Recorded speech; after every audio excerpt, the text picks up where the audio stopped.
नमस्कार दोस्तों, प्रस्तुत है शंकर बाम जी के द्वारा लिखा गया किशोर उपन्यास भाग्य के खेल का 7वां अध्याय किस्मत। डॉक्टर रंजन शहर के बहुत बड़े डॉक्टर थे। बड़े ही दयालु तथा परोपकारी थे। उनके घर से कोई भी खाली हाथ नहीं लौटता था।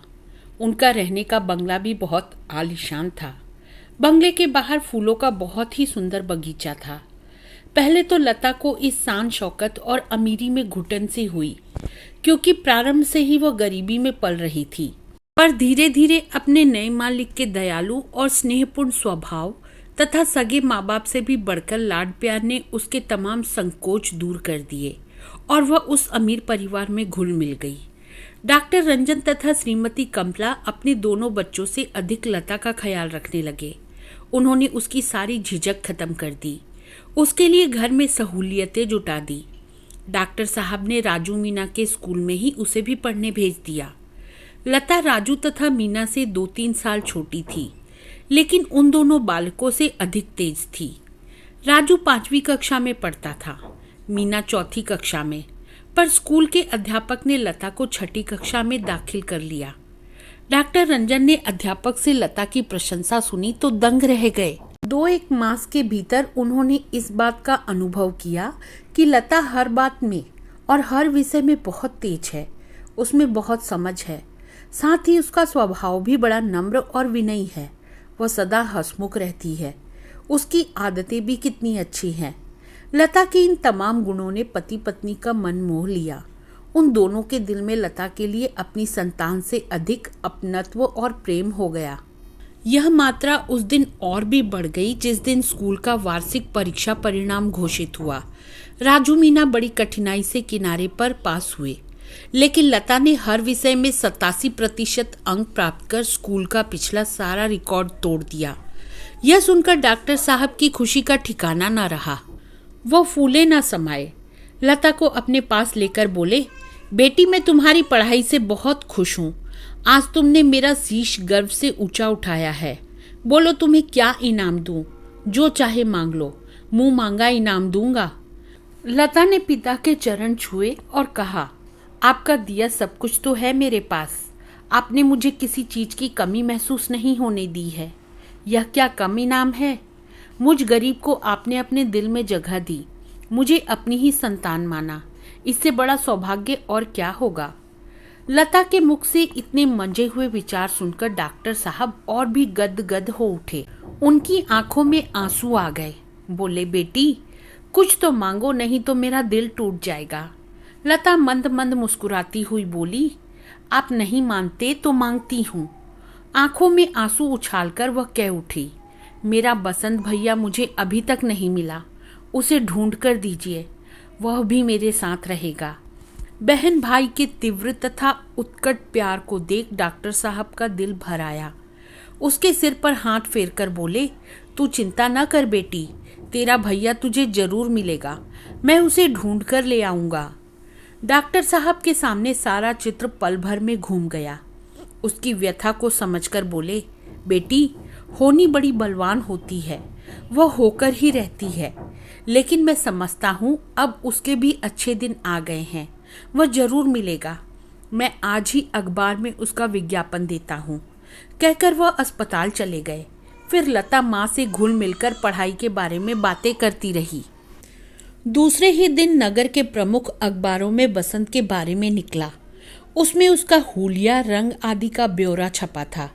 साथ ही 500 रुपए के इनाम की घोषणा भी थी। पर बसंत का कहाँ और कैसे पता लगता?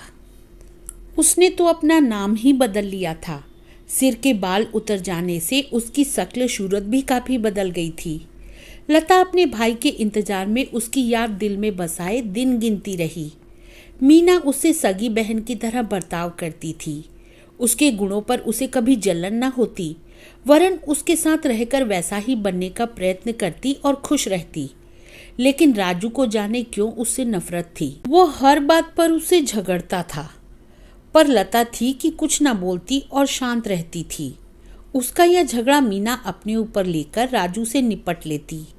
यह देखकर राजू उसे डांटता रहता, देख मीना, तू बीच में न पड़ा कर। ना जाने लता अपने आप को क्या समझती है कि सीधे मुंह बात तक नहीं करती। ऐसा कौन सा जुर्म किया है कि मुझसे कटी कटी सी रहती है।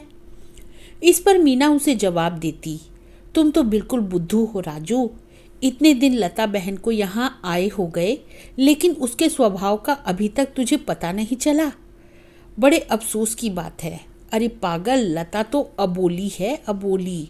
ज़्यादा बातें करना, मेरे तेरे जैसी हर वक्त टर टर की झड़ी लगाना उसे पसंद नहीं। और ऐसी कितनी ही बातें सुनकर नाक भौं सिकोड़ता हुआ राजू वहाँ से चला जाता। लेकिन लता के दिल में राजू के प्रति वही प्रेम भाव और आस्था थी जो बसंत के प्रति थी। मीना भी इस बात का अनुभव करती थी। लता का यह नियम था कि वह राजू और मीना के बगैर खाना नहीं खाती थी। सुबह का समय था। लता नहा धोकर बगीचे में पढ़ने के लिए जा बैठी। तभी उसने देखा कि आज बहुत से फूल खिल गए हैं, शाम तक मुरझा जाएंगे। क्यों ना इन्हें धागे में पिरोकर गजरा बना लूं। और वह सुई धागा लाकर फूल पिरोने लगी। उसी समय राजू भी वहां आ पहुंचा और बोला, लता ये फूल मुझे चाहिए, तुम आज गजरा नहीं पहनोगी। लता हंस दी और बोली कुछ नहीं। वो पुनः फूल पिरोने लगी। यह देख राजू को बहुत गुस्सा आया। कड़क कर बोला, हमारे टुकड़ों पर पलने वाली अनाथ लड़की, तेरी यह मजाल। तुझे जिस बात का गुरूर हो गया है वो 1 मिनट में उतार दूंगा। कहकर वह झपटा और गजरा तोड़कर तमाम फूल पैर से कुचल दिए और बाहर चला गया। लता की आंखों में आंसू उमड़ आए। इस पर भी उसने कुछ न कहा। चुप हो अपने भविष्य पर विचार करते हुए बैठी रही। सत्य कितना विचित्र और कड़वा होता है वह सोचने लगी। लेकिन राजू की यह बात मीना ने सुन ली थी और उसने सारी बात पिता को बता दी। डॉक्टर रंजन को बहुत दुख हुआ। उन्होंने राजू को घर पर आने पर बहुत फटकारा। फिर उसका वहां रहना उचित न जानकर उसका प्रबंध ग्वालियर के सिंधिया स्कूल में कर दिया। जिस दिन राजू अपने पिता के साथ जाने के लिए तैयार हो गया तो लता बहुत रोई। उसका पवित्र स्नेह देखकर वह पानी पानी हो गया। उसका सारा घमंड चूर चूर हो गया। उसने लता से अपने दुर्व्यवहार पर माफ़ी मांगी। दोनों पुनः बोलने लगे। जब भी राजू गर्मी की छुट्टियों में घर लौटता तो लता उससे घुल मिलकर बातें करती। तो दोस्तों, यह था किशोर उपन्यास भाग्य के खेल का 7वां अध्याय। अब मिलती हूँ अगले अध्याय के साथ। तब तक के लिए अलविदा।